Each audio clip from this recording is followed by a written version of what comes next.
All right, I think we're going to go ahead and get started here. Mainly doing this to try out this new software thing that I've been working on to make sure that this will work live and all that fun stuff. Sorry, my voice is a little scratchy. I did my first mowing yesterday and my allergies are going crazy. So what are we going to talk about tonight? Well, a couple things. There's some new legal update stuff to go over. And I was really tempted to put out free gun giveaway something for the April Fools, but I don't want to do that to you guys, so we'll keep it pretty simple here. Let's see here. So, first off, let's get this going over here. There we go. Sorry, I only have one screen here. Some of you guys might have seen this going around, that the 4473s are going to be having the marijuana disqualification taken off of them. You should probably go to the actual website and look a little closer, and you'll find out real quickly this is absolutely April Fool's. I will admit, when I saw it earlier, glanced through it, I was like, wow, that's really cool. I was like, wait a second. So, no, they're not taking that off the class. They're not. The battle will still continue between the states and the federal government over marijuana, and it being a class 1 or class 6, depending on who you talk to. So that is absolutely, not happening. So probably disappointing some folks, but yeah, it's not going to be happening.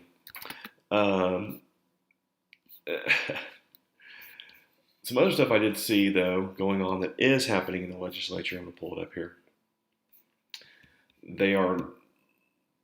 I believe it's passed the Arkansas Senate. They passed a bill to prevent local law enforcement, or state and down, so you're talking about municipalities, county, and state law enforcement from assisting the federal government in enforcing laws as far as like that would go against the Constitution.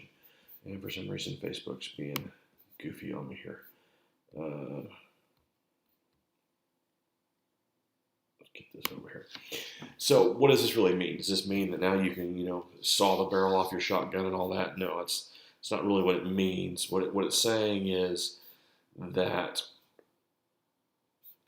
basically it's a way of forcing the feds to enforce their own laws. If they want to come down here and say you can't have a rifle that's less than 14 inches, they can't go call the sheriff's office to do an investigation for it. They're going to do it on their own. So it's not going to change the legality of it, but it is going to make it more difficult. Here we go. Finally got the right thing here. It is going to make it more difficult for the federal government to do this. So there are other states that have passed this kind of legislation, and some people have called it Second Amendment sanctuary states and stuff like that. I don't know that it's quite that strong, but it will. It's a good way for the states to send a message to the federal governments and say, hey, we don't want to play your game, and we're not going to give you bodies, officers, and all that stuff to run around and basically enforce federal law, specifically ones that they feel are against the Second Amendment. So what a lot of people don't realize is the state legislature in Arkansas has already removed a lot of verbiage from the state laws about short barrel rifles, short barrel shotguns, suppressors, that kind of stuff, NFA items. So they've already laid the foundation there that if there is a federal challenge or something happens at the federal level, we could potentially have more Second Amendment freedoms just overnight because they've already removed that. A lot of people, I don't think many people even know that happened. I believe it was either 17 or 19 that it happened. They've removed a lot of legislation and verbiage. So, and that's a good move. It really is a good move. But so far, my understanding it's one of them has passed the Senate. I don't know if it's going to make it to the House or if the governor will sign it. But so far, so good. It's going in the right direction. And hopefully we'll have some less restrictions and less infringements on our constitutionally enumerated rights. And if you don't know the difference between constitutional rights and constitutionally enumerated rights, it's a really important distinction, and I think a lot of people think that the Constitution gives them their rights. No, it enumerates them, meaning it says they already exist before we wrote this down on a piece of paper. You were born with them, and you have them before we even decided to put pen to paper and enumerate them, put them in writing. But you're not given those rights by the Constitution. Sorry to get on a little tangent there, but it is a very important distinction. One thing I did want to get into, and this is what I initially was thinking about doing in some of these live streams, is talking about church security. It seems like it's a big topic, and people are at opposite extremes about how they do it. It seems like some people are really taking it hardcore and serious, maybe too much so, and other ones are kind of like, hey, let's wait and see. So I thought I would go over just a few fundamentals that if you're going to your church or you're on the church security team or something like that, some stuff you can kind of look at and mull over with your security team. So first off, if you look at this, this is maybe a little larger than average congregation. I don't know. There's certainly bigger churches than this, and there's certainly smaller churches, but this is probably medium to large, I'd assume, in the grand scheme of things. The biggest issue I think I see with a lot of these is you have to understand you don't know where the threat's going to come from, and you might have a lot of different things that could happen. And the least likely thing is someone's going to come in there and start shooting up the place. That is the least likely thing. However, that's the most likely to cause serious amount of casualties and just absolute chaos. So we have to kind of have a multi-faceted approach to dealing with the church security and be realistic with what you're going to do. For instance, if I'm standing where this picture is taken, basically on the far side of the auditorium, and someone were to come up and pop up that top level and start shooting down into the crowd, realistically, are you going to be able to make a shot all the way to that upper level across that auditorium and hit somebody? Maybe yes, maybe no. I can certainly tell you, you're not going to be doing it with a J-frame revolver or a 25 caliber C-can. It's going to have to be a full-size or nearly full-size gun that you're really competent with. And I'm not saying your security folks need to walk around with AR-15s or P90s or something like that. I'm not saying that, but also understand when we get these big environments, you could potentially be pressing your marksmanship to the extreme limits of your capability or the platform you're most likely to be carrying. So make sure that's the biggest thing I see with a lot of guys is they don't appreciate what kind of marksmanship could be required at a venue like this. And it doesn't even have to, an auditorium could be half this size. And you still could be shooting 30, 50 yards. That's a long shot with a pistol, especially if you're not carrying a decent sized pistol. So that, and even more so, if someone were to come out at this ground level across the auditorium, it's virtually impossible. Because now you're standing, everyone else in between you could stand up as well, and now you will very likely not to have clean shot at all. So it's a very, very severe, a very, very serious marksmanship and backstop foreground issues that you have to deal with and consider here.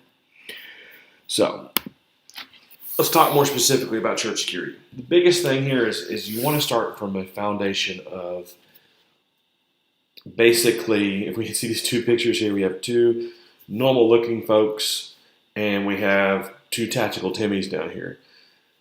Church security is not the lower right corner. That's what a lot of people, and I think it's because you get volunteers, they tend to be just overly zealous and all about guns and gear and all that. And realistically, guys, that's not likely the tool you're going to be using 99% of the time. Really what we're looking for here is the top right corner more than the lower right. So let's go do this real quick. As far as church security, it's really, really important that you establish some kind of policies and procedures. It doesn't have to be a big old long book, but you need to have some kind of working understanding of what you're going to do, who's going to be security. And this goes both ways, as in you need protection as an individual as far as liabilities, and also the church as an organization, as a corporation, whatever how you're organized, also needs protection from you. If you as a security team member acting in that official capacity do something, you could create liability towards the church. And you also, it's a very interesting dynamic there. So there has to be policy, procedures, and standards in place so that everyone's on the same page and we have a professional relationship here. It's very important, especially with the legal standpoint of it. There needs to be something about how you're going to have selection, who you're going to select, and what standards you're going to maintain. And obviously the standards, super easy, guys. Just do law enforcement standards. As far as what qualification you shoot, shoot a law enforcement qualification. Shoot the state of Arkansas police qual. If you want to be more specific, make the score higher than they have to be. Make them shoot a 425 instead of a 400 out of 500. You don't have to go out there and say, find some crazy, I want to shoot the U.S. Marshal, Air Marshal qualification and all. You don't have to do anything crazy, guys. But have a standard, a reasonable standard that is universal. And that's why I always recommend use your local law enforcement standard. It's the easiest way to do that. I've seen other churches do different ones. I'm like, I don't know. It's just a test, guys. The qualification is just a test. Set that standard, make it reasonable, keep it simple, and then spend the rest of your time and resources elsewhere. Most people get stuck on the guns. I'm already jumping down to my next point. Church security, most of them are really, really zeroed in on the gun stuff when it's really the least likely tool you're going to need. So, like I said, you need to have some training. At a minimum, you want to have that weapons training. A lot of that stuff you can kind of outsource it, but have the weapons training, probably some concealed carry training, that kind of stuff. And also, what you're more likely to need, though, is medical training. So we're talking about first aid, CPR, and BCON. And we're talking about BCON, we're talking about bleeding control. That's probably, if you can get those knocked out and stay current on those, that's probably the most important thing. Next thing that your policies and procedures and what your training needs to cover is, what are you going to do? What are your actions on insert the whatever issue here? For example, you have a missing kid. What are you going to do? How are you going to communicate? Who's going to do what? Another example, you have a medical issue. Someone collapses. Someone's having a heart attack or falls. Who's going to do what? Having those already pre-established plans of who's going to do what and when is what's going to make you much more efficient when an actual emergency happens. And you can do a lot of this literally sitting around a table and just talking out, tabletopping the exercise. You don't necessarily have to go out to your church and do a full-scale. Actually, I would recommend you don't start that way. Sit around a table. Say, okay, come up with some hypotheticals, and boom, Justin, give us a hypothetical. Okay, you're in the sound booth, and boom, someone walking in trips and falls. It's an elderly person, and they lose their balance and fall. What are you going to do? And then just start working through the problem. Okay, we go over here. Julie, what's yours? The children's section says that they're missing little Timmy, a 5-year-old. Okay, boom. What are we going to do? And you can work through a lot of these problems across the table and iron a lot of that stuff out and refine your policies and procedures before you move on to actual exercises and training. All right, so overzealous volunteers. That's probably the biggest issue I've seen in church security work is well-intentioned, good people, but it seems to bring out the most zealous. And like I said, I feel bad almost mentioning it, but they're literally the guy that, like you said, he has the best of intentions, but he will not be satisfied until there is a gun turret installed on the roof, and everyone has a concealed Uzi machine gun, and we're doing diamond formations around the pastor as he enters the auditorium. I mean, it seems to bring out the most extreme. And here's the thing, guys, that's the least likely thing to happen. I don't say we don't need to be prepared for it, but we also don't want to disrupt the service. You should not be drawing attention to yourself. The security team, There might be some that are visible. You might have a uniformed law enforcement officer that's there and visible, but for the most part, your security should just blend in. They should not detract from what your mission, which is, serving the welfare of your community and their spiritual and mental health and moral issues they're dealing with, and getting them right in their heads and the problems and hang-ups we deal with in life, not feeling like they're, entering a secure, prison or something. So when it comes down to that, your security team should be absolutely almost indistinguishable from a greeter, an usher or a greeter. The only thing that might be makes them a little more distinguishable is maybe their dress. They might be a little more frumpy because they're concealing weapons, or they might have an earpiece that have a radio coming up or something like that. But beyond that, they really shouldn't be any more different than just an usher or a greeter. And this is the other thing too. Let's say you've got a small church, you got a couple people that are shooters, and that's about it. But you have, 4 guys that always are in the lobby, opening doors and greeting people. Use those people. Those are the people that you're going to see an issue coming in and be able to alert you.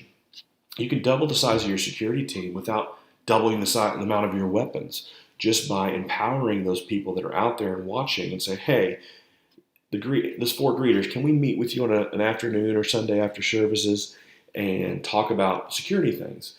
And just talk to them about, hey, if you see something that's out of place, we're going to give you this radio. We're going to do this text group. We're going to use an app like Voxer or some kind of thing like that, where if you see something out of place, boom, get on this and start communicating that something's not right. And this also comes back when you actually have somebody that's off that baseline, that behavior's kind of weird. Don't play the whole Secret Service guard kind of stuff where you go up there and just basically hover and follow them around all awkwardly talking into your ear. No, talk to them. If you think there's someone that's actually a threat that's entered your church that means you harm, walk straight up to them, greet them, shake their hand, hug them. And why are we hugging them? Because we hug here. We're polite. No, what are we doing? We're checking for weapons. You'll be able to tell really quickly if this person is a problem or not. Press the issue. Introduce yourself. Ask them, what brings you here? You should be the overly friendly, a little more touchy-feely greeter or usher, not the security that's following them around, with his eyebrow all crumpled up, grimacing and watching them. No, talk to them. Because when you talk to them, you're going to figure out if they're really an issue or not really, really quickly.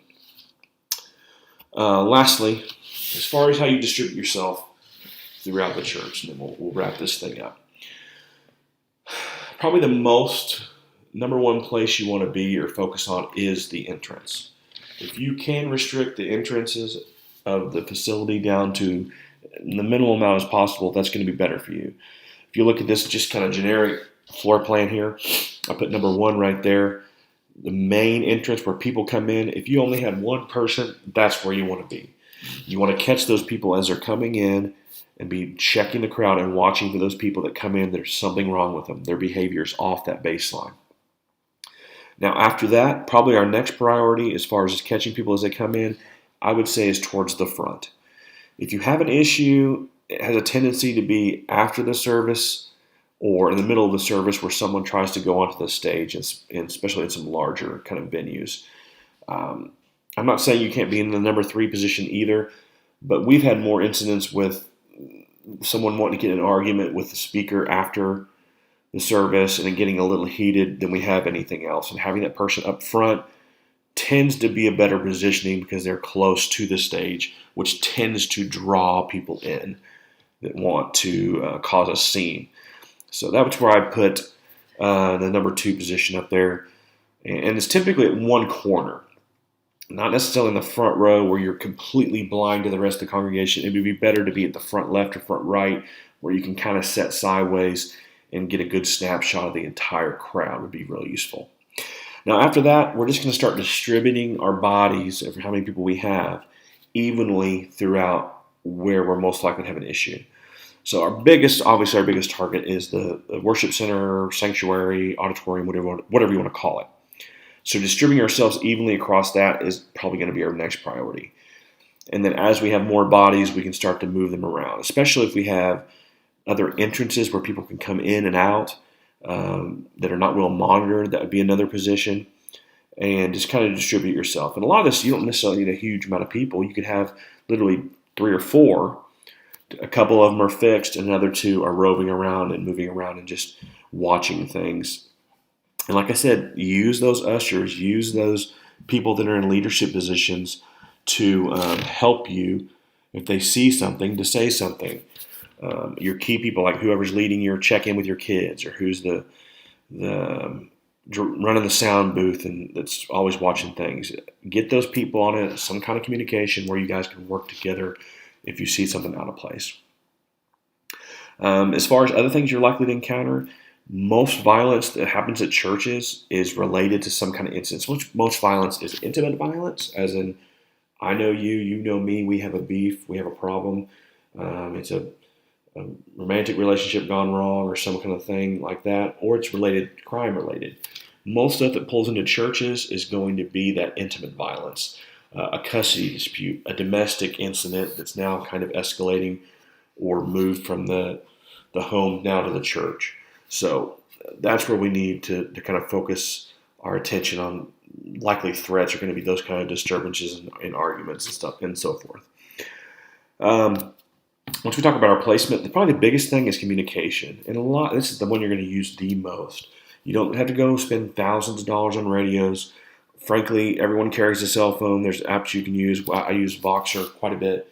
It's a push-to-talk app you can use. It's free. It's not a bad idea to upgrade. It's kind of handy too. But there's options where you can have paid plans as well and have more control. But being able to communicate is the most important thing when it comes to this security operations of the church. Absolutely the most important. Even if you have no policies, no plan, you don't know what you're going to do, at least if you can communicate with each other, you can work through the problem you have. It won't be as efficient, might not be as pretty, but much better than running back and forth saying, what are we going to do? I don't know, go ask Bob. Hey, Bob, what are you going to do? I don't know, ask Tom. Hey, Tom. At least if you can instantly communicate, someone can take charge and start pushing out information. That's going to be very, very helpful. All right, that's all I have for you tonight. Just a brief little thing we talked about on the church security stuff to kind of introduce that. I'd also like to mention USCCA. Can't recommend these guys enough. They're really great with the self-defense training and education.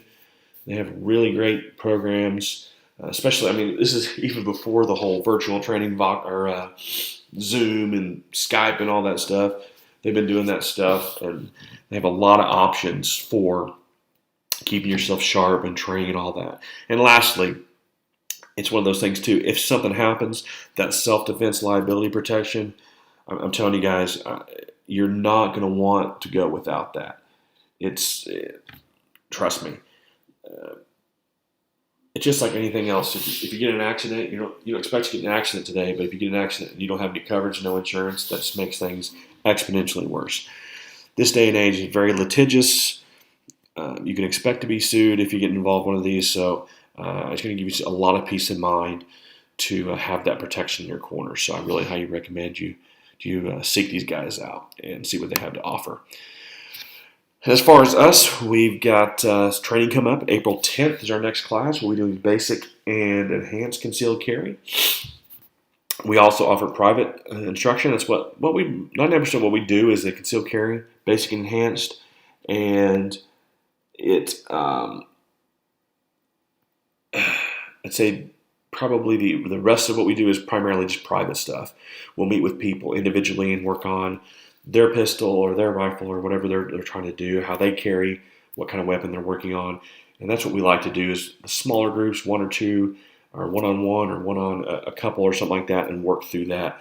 That's typically what we like to do as far as the other disciplines, as far as pistol, rifle, and shotgun. But well, I think that's all we're going to have time for tonight here.